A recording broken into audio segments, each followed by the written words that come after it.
Yeah.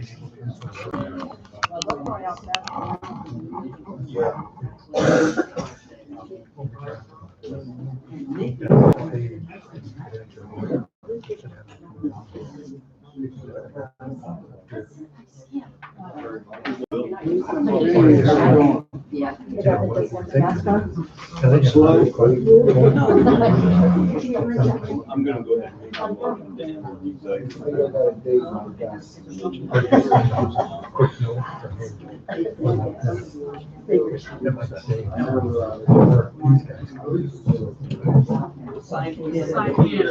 Overlooking it all.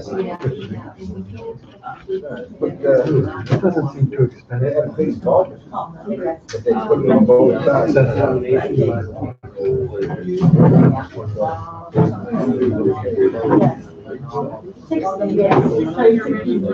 Oh, you feel it? Yeah. They're just.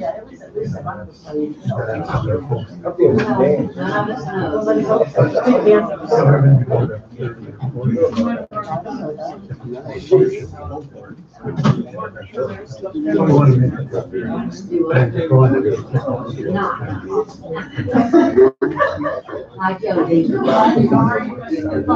hanging in there.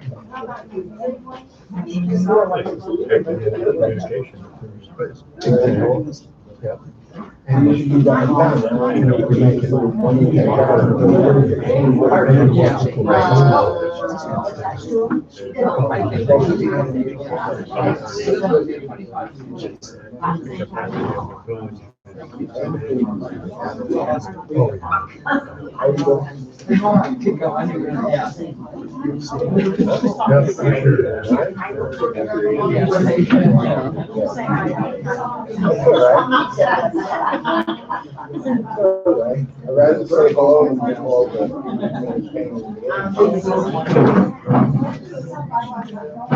Yeah, I know.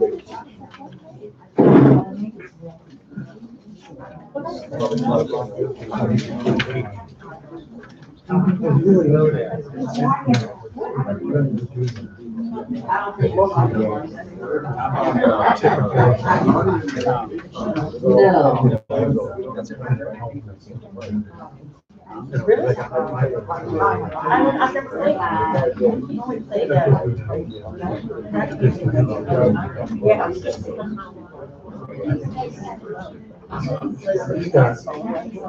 We were just talking about Sherman. Yeah.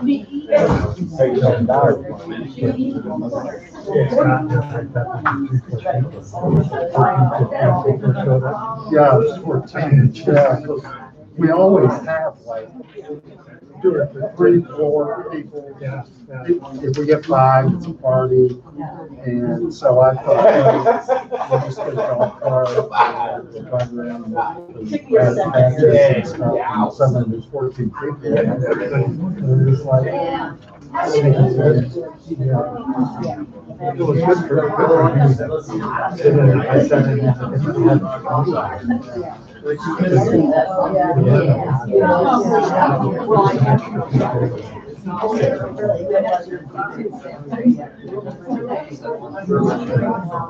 most exciting we ever had in the landscape committee was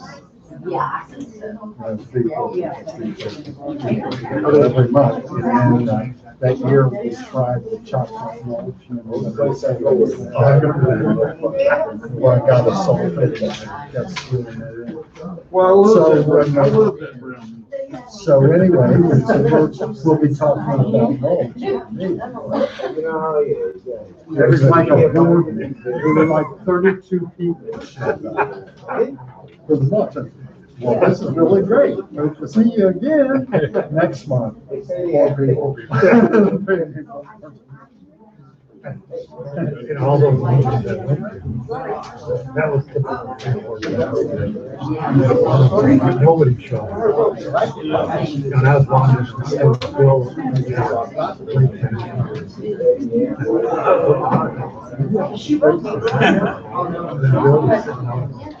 Well, let's have a look at it. Guys come out, we just chat. Yeah, and there's nothing but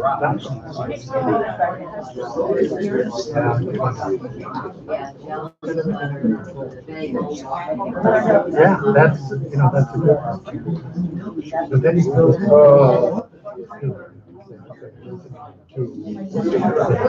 somebody else.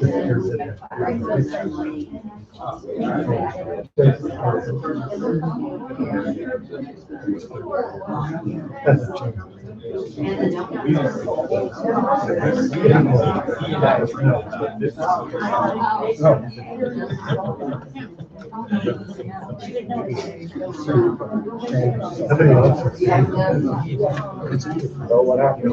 Are you serious?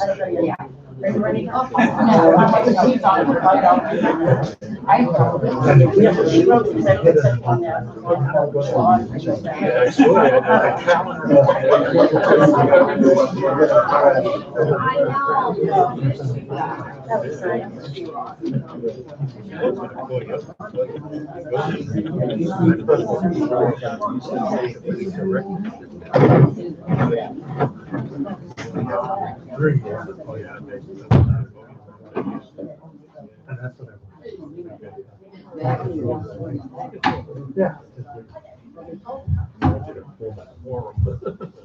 I guess that's a good job. It's kind of hampered. I wish instead of doing agenda. It's gonna be nice to sit together, get it all done.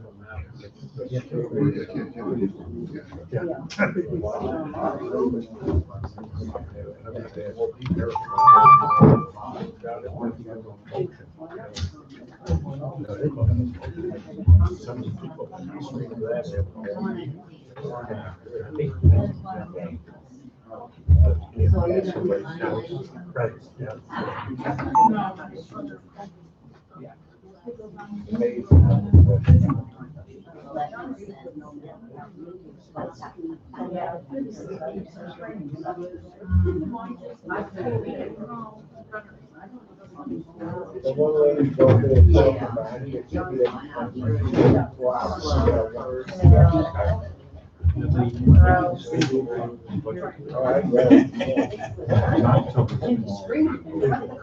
Reserve to bring us squared away, things to do with operations.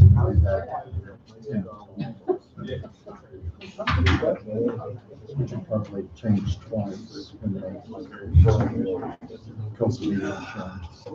Probably get the operations set, and then they'll send us some bigger insurance bill. Change it again.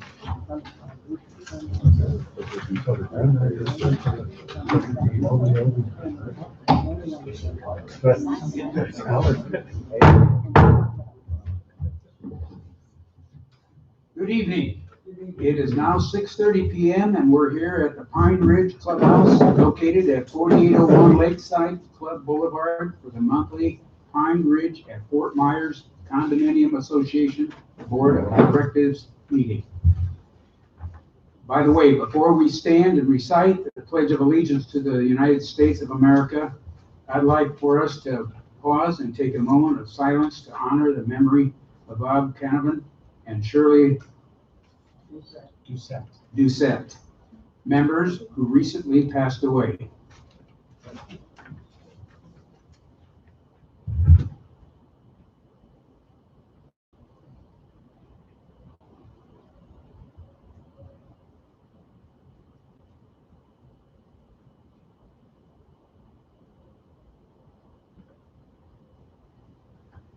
Okay, the Pledge of Allegiance.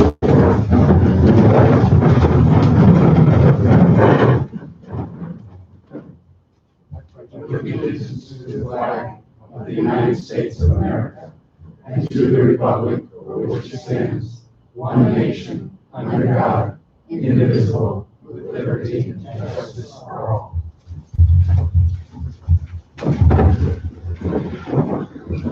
Okay, Eric, please call the roll. John Mel. Here. Bob Tolles. Here. Bill England. Here. John Fricker. Here. Scott Harris. Here. Phil Schifano. Here. Tom Trina. Here.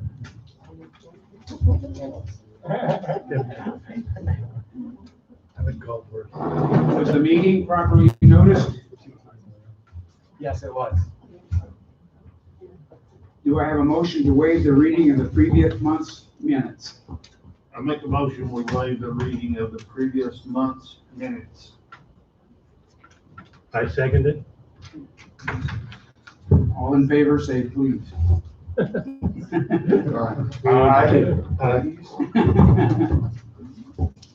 Do I have a motion to waive the reading of the previous month's minutes? Oh, I did, didn't I? I'm sorry. Groundhog Day. Do we have anyone sign up to speak during the open forum? We have no open forum.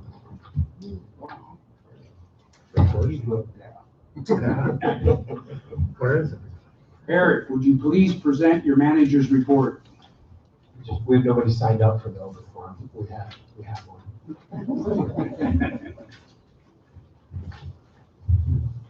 Hurricane season is coming right up. We're going to be watching it closely. We've already been discussing it quite a bit. Everyone should do everything they can to prepare for the storm, or for a storm, potential storm. Everybody, I think, knows what to do by now. Last month, it was suggested by one of our open forum speakers, Ron Business, that people consider buying flood insurance. Flood insurance, well, we're not in a flood zone. Flood insurance is not required. It is recommended, and Ron is correct about that. It's a good idea to have.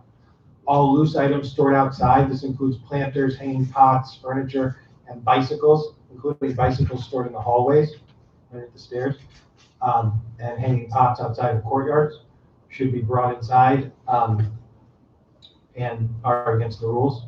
As we move into the summer, we'll provide more information regarding hurricanes. Residents should take the threat of a hurricane or tropical storm seriously and take all necessary precautions, and try to not wait till the last minute because it doesn't usually work out, as we learned a couple of years ago. COVID-19 vaccine. As you guys know, we talked about, since the emergency use authorization was granted for the different COVID-19 vaccines that were developed under Operation Warp Speed, we've tried to organize to have it administered here at our clubhouse. Express Pharmacy of Naples is ready to go. We have the Moderna vaccine available to us, and we're excited to help residents who have not been able to get it or can't travel far to go get it. And we want to help them get inoculated without having to be very inconvenient. So what we have is a sign-up sheet. We have to give them about a day or so notice so they can have the vaccines ready for us. It'll most likely be a Wednesday, either the next Wednesday or the Wednesday after, depending on how many people sign up.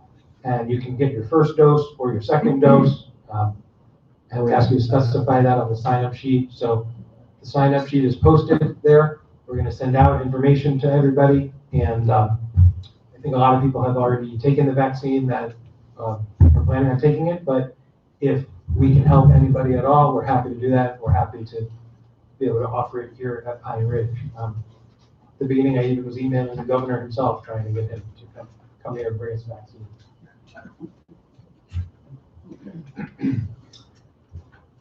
I want to address some other issues that were brought up last month in the open forum and just provide some clarification, and hopefully people understand a little better what we're doing. One of the things is the staffing, association staffing.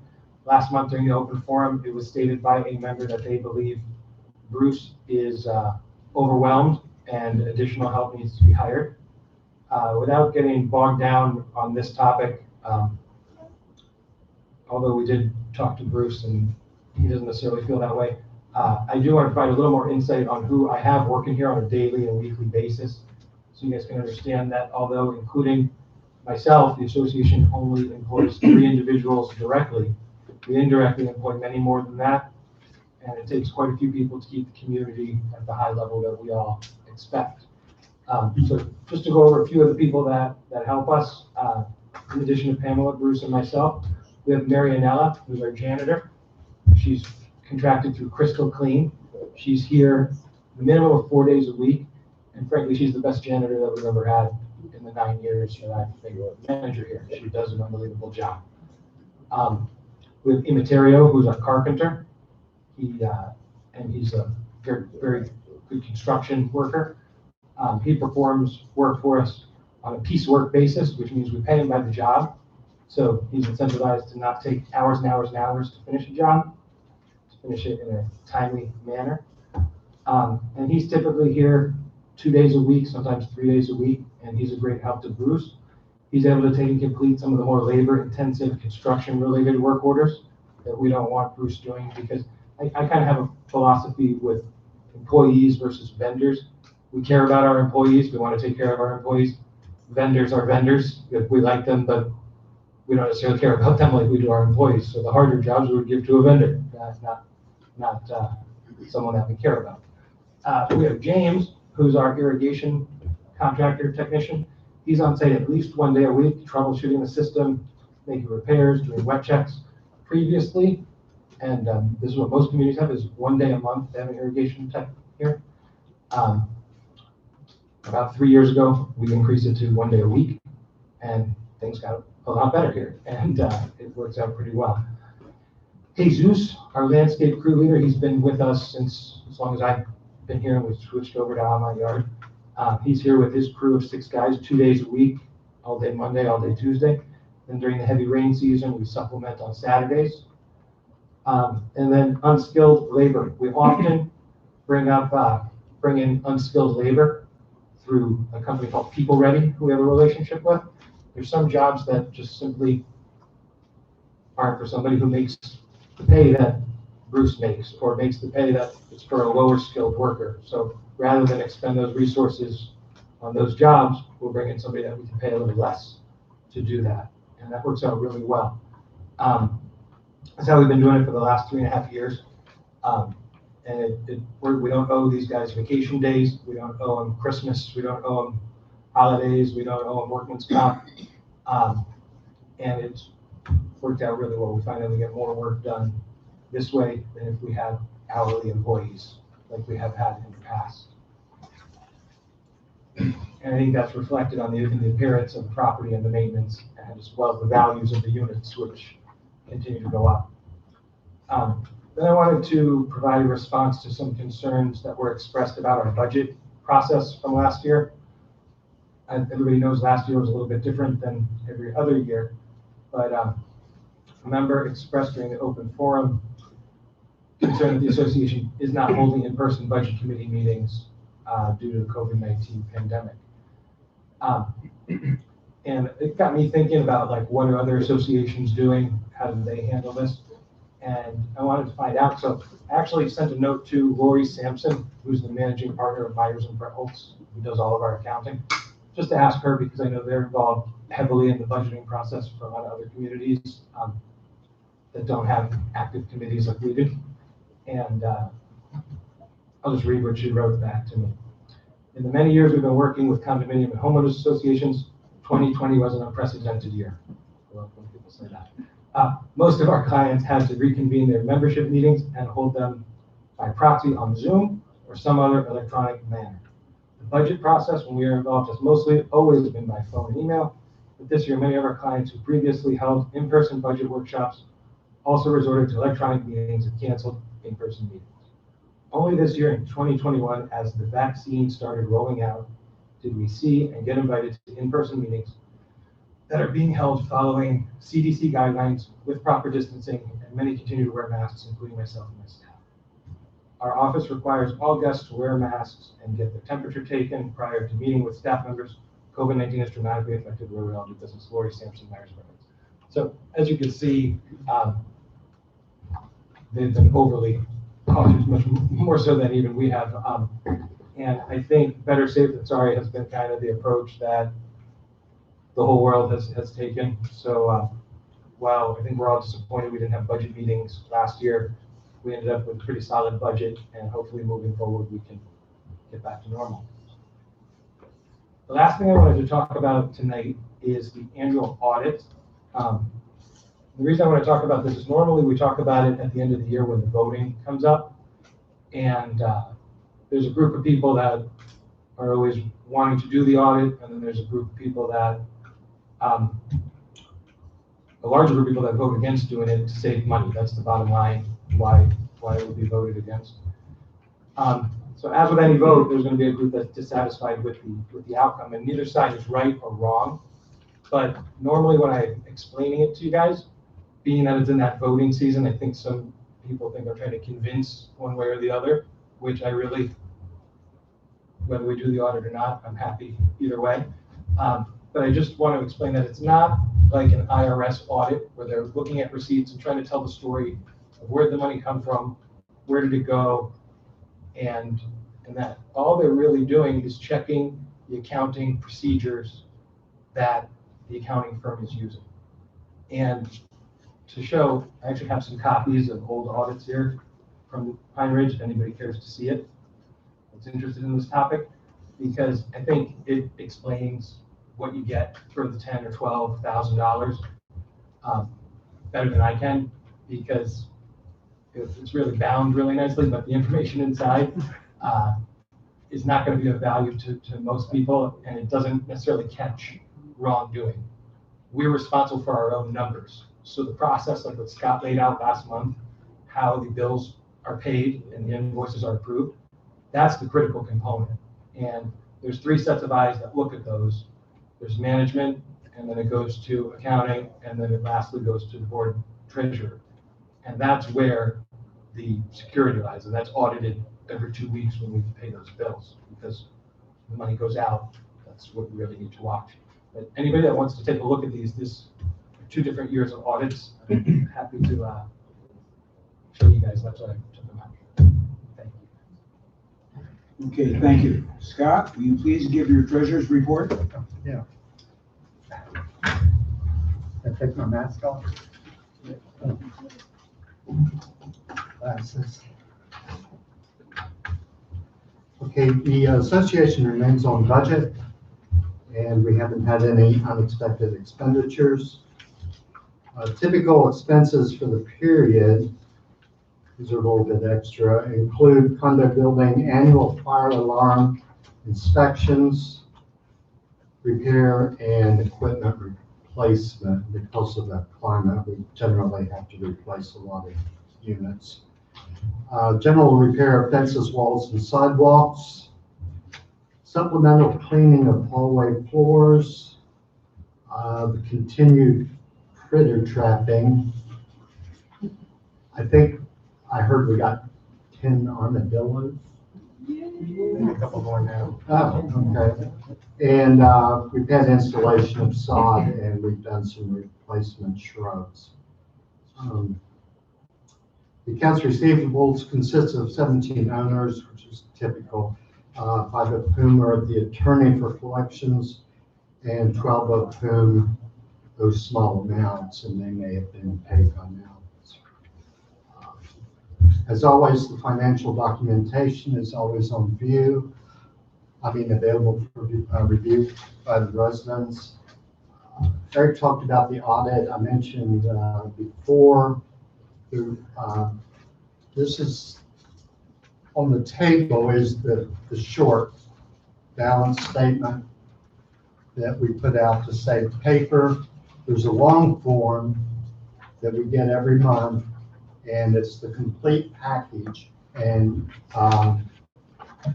if you want to pick up one of these brochures, you can pick that up. You can do your own audit. Everything's in there. It's completely transparent. So if you're curious about that, the audits that they do, if we did our books in the office, we did the accounting and check writing and everything, or if the treasurer of the board did that, like me on QuickBooks and TurboTax, an audit like this every 2 or 3 years would probably be a pretty good idea to make sure we're on track, that we're doing the accounting correct, and that our numbers add up. But our accountant and all of our work is done by a partnership firm, a big one in Fort Myers, and they're probably more confident than the people that do this report. And so it's not necessary, to my mind, really, but it's still an annual decision on the part of the 462 shareholders of the community. If you want to have the audit, we'll definitely do it. We're happy to do it. That's not a problem. The only problem I have as a treasurer is it's like 10 grand and you get a nice look. But yeah, we can do it. It's fine. Fine to do them. So anyway, that's me done. Thank you. Okay. Thanks, Eric and Scott. Now, before we have any committee reports, I would like to give my president's report a little bit in advance here.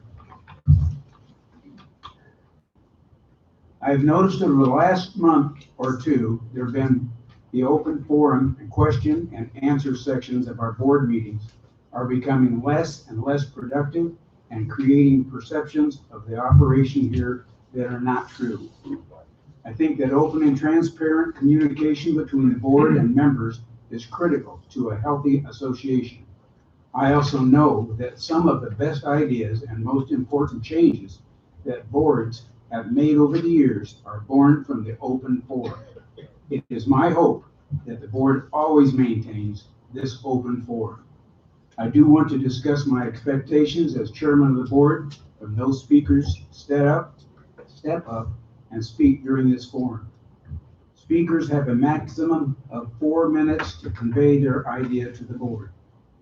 I would like ideas to be focused on the macro elements of the community or items that help and be of interest to the overall community, not individual issues or complaints. If you have if you have something that needs attention as an individual issue, I know myself and the board members, as well as our manager, will be happy to speak to you individually. No patronizing of individuals or personnel disagreements. While we may have different ideas or beliefs, I will not accept anything but professional behavior from everyone in attendance at our meetings. If anyone doesn't follow this, they will be considered out of order and could be asked to leave the meeting. I'd like for us to remember that we are the same team as one community. The membership should never feel like they are in an adversarial role versus the board or the other way around. While we may disagree at times, all of us want to see Pine Ridge be the best community it can be. During my career at the Bear Corporation, part of what made our organization successful was a collaboration way our teams work to produce positive results. As president and chairman of the board here at Pine Ridge, many goals are to ensure that the community is maintained in a first-class manner at all times, maximize value of our membership, and create a nice, welcoming place for our youth all to live. I believe that we are succeeding in this goal as evidenced by the values of the condos and values, which have increased by 25% or better over the past year. Despite any negative effect the pandemic may have had on those sales. I know over the last year that COVID-19 has affected everyone's life in a negative way and made it difficult to run our community the way we want and have all of the activities there that we enjoy. We all feel the effects. I want to say that I'm proud of the way the community reacted and worked together to make the best of a bad situation. I hope that moving forward into next year, we can get back to having fun and enjoying our great community the way we want to.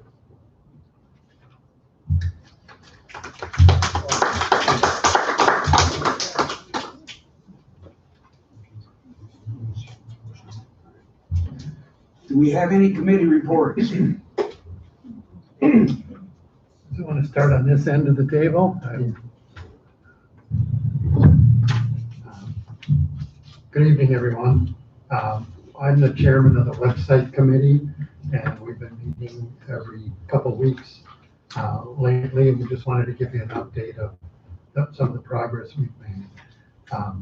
The website committee is charged with researching the possibility of updating and enhancing our website to be more user-friendly, more informational to all the members, and more accessible to all the members.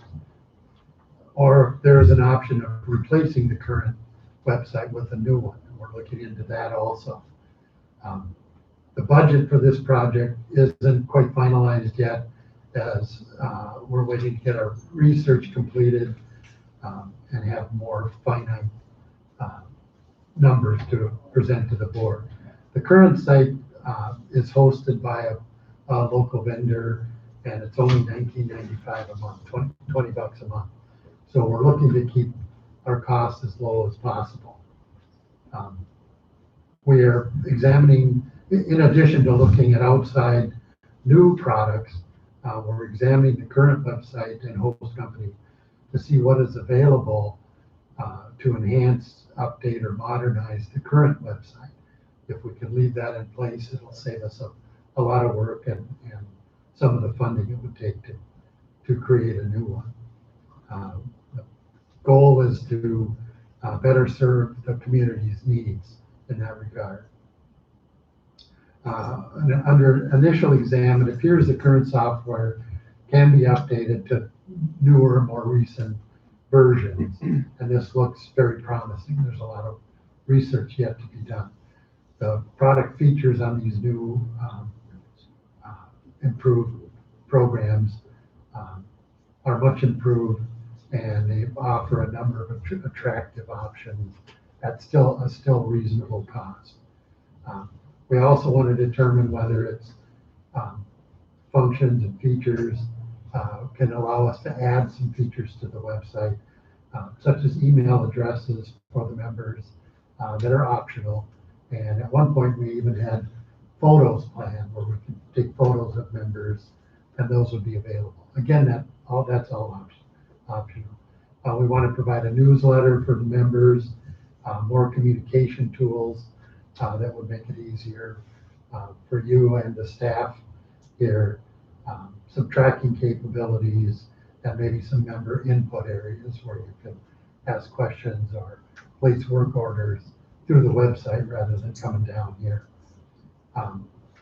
We're also looking at the possibility of a more all-encompassing integrated software package that might also be useful to Eric for day-to-day operations.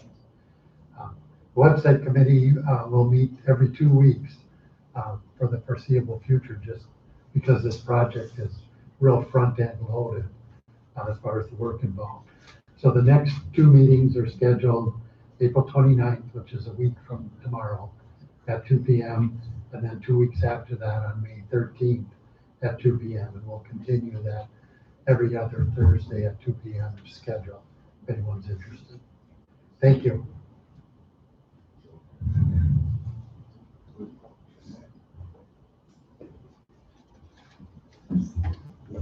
Yeah, okay. The landscape meeting, fortunately, Judy Humbarger, I'd like to thank for taking the notes at our meeting. I was expecting the usual 3 or 4 people that we usually get, and I thought we'd grab Eric's golf cart and we would go survey the community and look for any holes in the beauty, as it were. 14 people showed up, so my agenda flew over to the butterfly garden, and we covered quite a lot of things. We started out with individual issues, for instance, some growth vines growing in the Eureka palms on the east side of the lake, individual things like that that need to be addressed. The best thing to do with an individual issue rather than a systemic issue is to do a work order. If you see something, say something kind of thing. If it's by your place and something's struggling or dying, maybe the hibiscus got sprayed with a chemical or something, things like that happen. Just come in and fill out the work order. And that's the best way to address those individual issues. Two places we're looking for ideas for, because we have to plan the design, the planning, the labor, the budget, where to get it and what to get. And then I have to come up with the money for next year. But the two areas that will be important, one is the fountain, which was redone and it's very nice, but all of the landscaping is gone, mostly. So inviting designs or ideas for that to beautify it. Until we can do that, please enjoy the lovely new fountain. It's clean and the jets actually work, and that's great. The other one is here by the dock. We used to have mature bottle brush trees and other plants, and after Irma broke that up, and then it just died out. So now we have, where you walk onto the dock, there are two planting beds there. And so we'd be looking for ideas for that, for the project concept, budgeting, and to do that. But we do want to do it right, because these areas, they're permanent plantings, and they're very, they're not less obvious in a corner. I mean, they're integral parts of what the beauty of the thing. This is what people see when they come here. They're going to buy, they're going to see the fountain, they're going to see the dock. So what we plant, we would like to have done really well and on a permanent basis. So we need to take a little time and think about what we're going to do there, design it, cost it out, and put it in.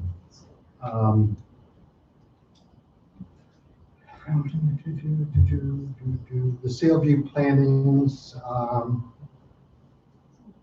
that will happen. Larry from Avant Yard passed away,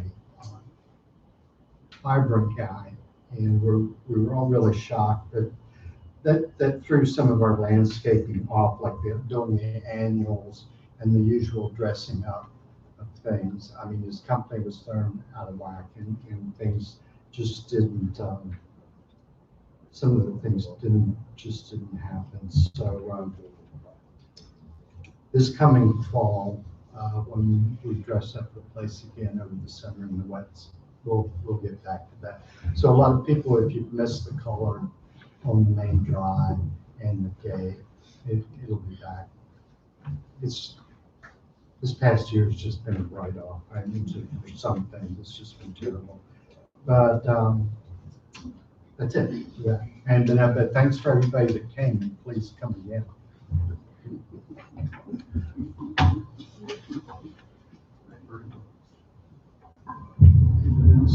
Yeah.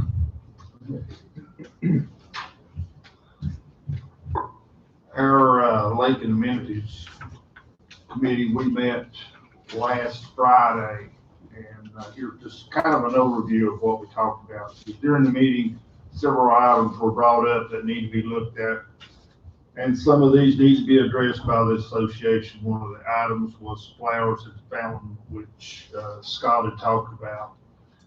This item was discussed at the landscape committee meeting, and they're to take action on this item. Bike racks continue to be a topic at our meetings. If you have any bikes in the racks that aren't being used, please remove those so that additional spaces are available.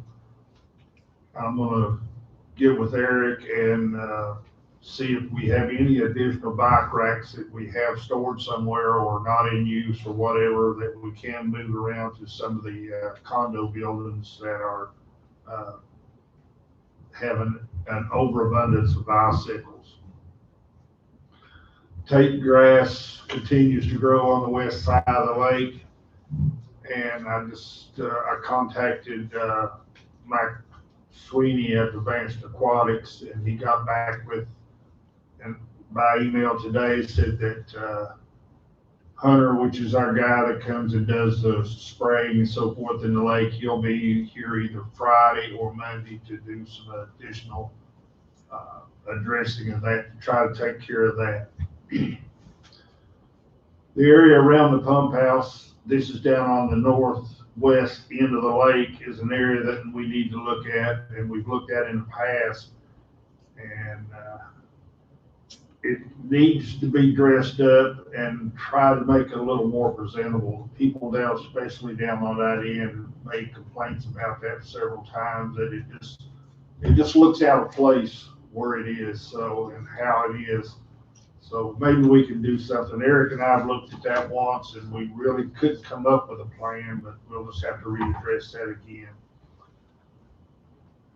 Scott, Eric, and myself met at the tennis court this morning to look at the cracks in the surface that need to be addressed in some manner.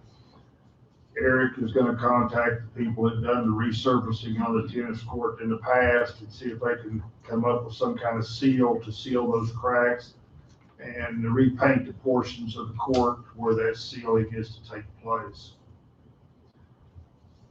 And also, it was reported we had some lights out on the walking path on the east side of the lake. However, after checking, I couldn't find any of them out. It may have been that you may have been out there at a time when these lights come on in two sections. The section on the south end of the lake will come on first, and the other end comes on a little bit later. And that may have been what you see. But there is one corner over there that is a little bit dark, and we're going to talk with Eric about, see if we can get one light in between the last two that we have on the posts there to kind of light that area up there where it won't be a dark spot, especially if you do any walking after dark. And our next meeting will be held on Thursday the 13th at 4 o'clock at the gazebo out here behind the clubhouse. And again, if you have any concerns or whatever, just give me a call or an email. It's 239-940-5064 or bengland1900@gmail.com. Thank you. Well, we had a committee meeting for the rules and regulations, and we discussed quite a few topics. Nothing serious at the moment, but we do have a situation. We got a list of rule violations that was developed by other members in the community, and we're taking a look at that real quick. It's already been mentioned a little bit. The bicycles, that's a situation. And to me, it could be an emergency situation if there was a medical emergency and the hallways are blocked up with bikes. So that's one of the reasons why those are not allowed to be there. But the list says we have quite a few bikes and violations of our bike rule, whether they're abandoned at the bike rack or chained up in the hallway to one item or another. Some even reported to have lag bolts anchored into the wall to lock their bikes up. And yeah, that's not allowed. Illegal plantings in front of a condo, pots outside of the common area, ceramic, plastic, metal ornaments displayed, metal ornaments, flowers hanging on garage walls, fruit trees, and illegal plants in common grounds, illegal flags displayed, 2 golf carts not covered, 34 villas and non-compliant exterior frame window colors, and so on. And 4 to 10 violations of people reserving spots at the pool and not using them or not showing up till later in the day. So as you can see, some serious items and some not so serious. Being new on the board and new in this community, I don't know exactly what happened 5-10 years ago. Some people say the rules weren't enforced or they were relaxed or were selective. I believe that's one of the reasons that we're currently reviewing the rules that are in the book and see if they are all valid. A lot of them sound silly, hanging pot. Well, in a storm situation, that could be a missile. And you don't want it coming through your window or hitting you in the head or anything else. So we are going to look at those, and we will be addressing those situations. Our next rule meeting is going to be May 4th we'll be at that time. Our meeting agenda will be. Also, we had a architectural review meeting, and it's kind of tied into the rule thing where, we have condos in violation and so on. And, those will be looked at and addressed. Now, having said that, some of those situations were addressed by the previous board. People were fined for those situations. I don't know the history of all of those, but in some situations they were fined, and their apparent violation is still there, although they paid a fine. So we will be looking at that also. Our next architectural review meeting will be the second week of May, probably at 2 p.m. in the Clubhouse, and that will also be posted. Anybody is welcome to join these meetings, and if you would like to be on the committee, you're welcome to join us. We'd appreciate your input. Thank you. Okay, wake up. I don't have that much for the safety committee. Again, I went around with all my senior guys who did a tour for the lights and safety. We do have some things that we're waiting for the contractors to show up. As you know, we put in this backdoor card reader. It's installed. We're waiting for the company to return back to install the computer program for that new locking system. This way we can read everybody's card when it's coming in and going out. So we'll know everybody that's in here at any given time. Our next safety meeting is going to be Tuesday, May 4th, 3:30 at the Pavilion. May the 4th be with you.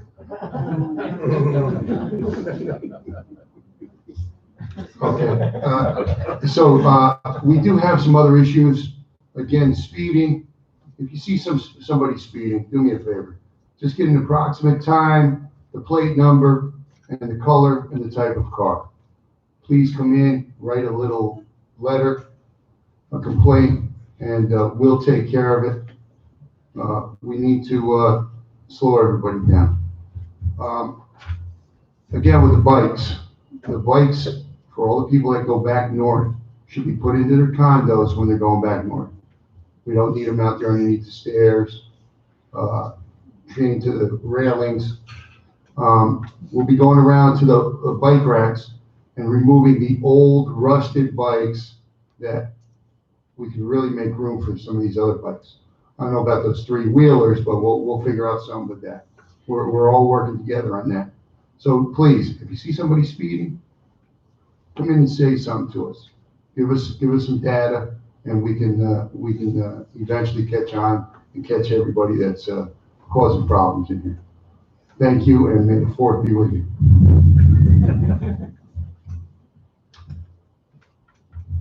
Okay, under new business for tonight, we have the guidelines for Clubhouse, and here we go.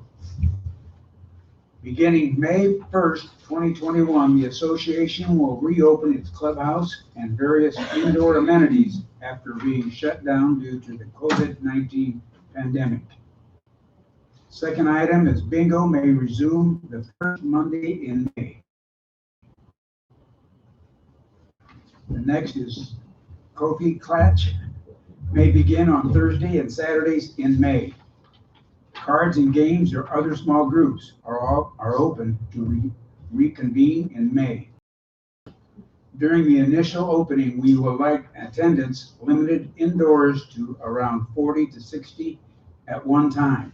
This represents 50 to 75% of our full capacity. For the time being, masks will be required except when eating or drinking. Only those with breathing conditions or another medical disorder for which they should not wear a mask are exempt from masking at that time.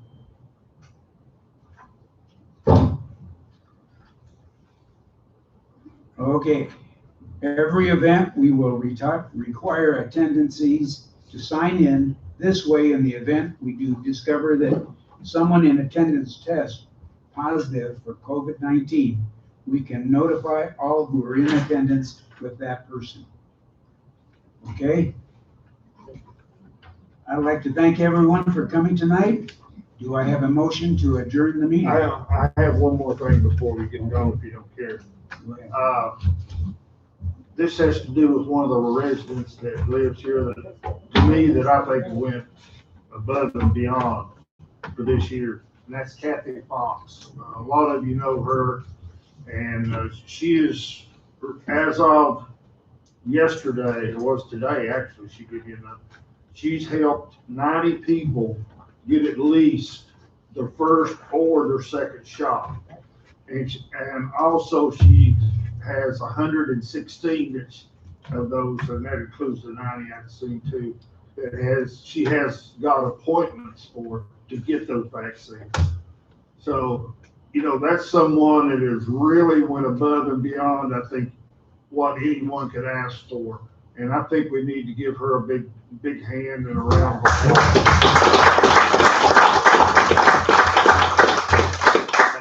Thank you. She got appointments for Bruce and myself and Pamela. And Pamela and I went on the first day that it was our age group. She's the best. She's awesome. I'd like to thank everyone for coming tonight. Do I have a motion to adjourn the meeting? I'd like to make a motion to adjourn the meeting. Do I have a Second that motion. Okay. All those in favor, please say aye. Aye. Okay, thank you.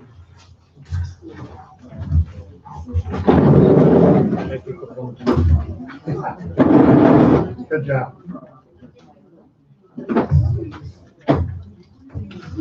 Like, kind of get some cases of those things. How are you?